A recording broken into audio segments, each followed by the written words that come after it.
I'm about to reach my dream in a week, or in Tagalog, abot kamay ko na ang aking pangarap. Abangan sa susunod na linggo. Josh, seryoso, hindi ka ba talaga nagduda dyan? Ako nga dito, nasa pagkuha pa lang ng valid government IDs ko, tapos ikaw, lilipad na agad next week. Huwag kang KJ. Matutupad ko na yung nakasulat sa yearbook natin in a week, oh. Si Kagawad na raw kasi ang bahala sa lahat. Magbabayad na lang ako at yun, stress and pagod free na. Di ko na kailangan pumila ng ganyang kahaba. Ay nako, halika nga dito. Gusto mo, i-search natin yung recruitment agency mo dito sa website ng Department of Migrant Workers or DMW para ma-check natin kung legit yan. May ganyan ba? Galing ah! Pero go. I am 100% confident. Kaya nga, black confident tayo sa college, di ba? Tingnan mo to. Zero result.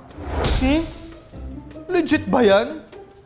Nakabayad na ako ng 100,000. Oo, legit to. Natutunan ko kasi to dun sa job hunting seminar na inorganize ng DOLE. Try mo rin kasi kaya mag-attend sa mga legit na workshops minsan. Naku po! Teka, ano pa ba ang mga natutunan mo sa seminar na yan? At baka may iba pa akong nagawang mali? Yung 100,000 ko, paano ko mababawi? Eto. Kung sa'yo, government officer, alam mo, may nag-testimony dun sa seminar namin na yung nag-scam sa kanya, mismong pinsan niya, kaya na-offload siya sa airport. Ha? Pati ba naman sariling relatives nambubudol na rin? Yes, nakakalungkot, di ba? Siya si James. Dahil sobra yung tiwala niya sa kamag-anak na nag-recruit sa kanya, hindi na siya nag-double check. At ayun, pumalpak yung mga papeles niya habang paalis siya ng bansa. Ako po si James. Nandito po ako para magbigay ng advice sa inyong lahat after akong pa-offload dati.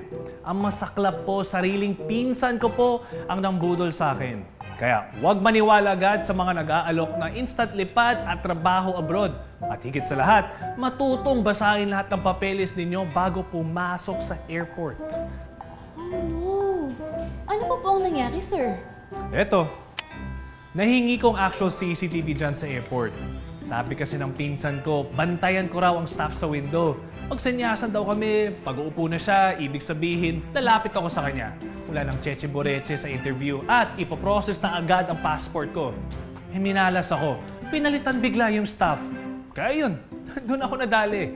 Ito naman, nag-video ako nung hinanang ako sa immigration kasi akala ko magagamit ko as evidence. Sir, napansin naming hindi po nagmamatch ang inyong pangalan at edad sa inyong passport at PSA certificate. Ano? Dito po sa passport ninyo, kayo po si James Ray Cruz, born August 18, 1996.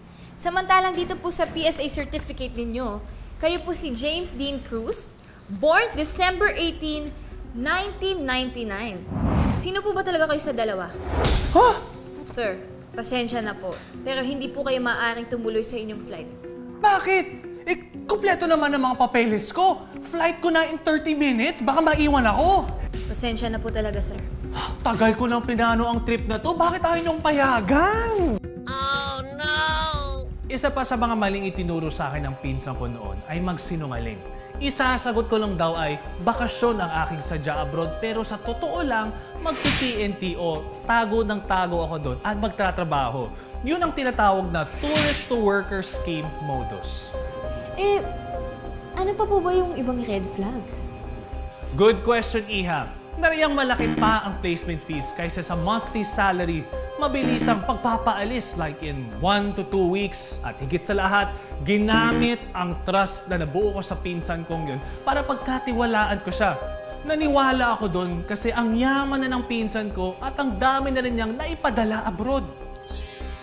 Teka, paano ko ba i-report para mabawi ko yung 100,000 ko? Oh, eto.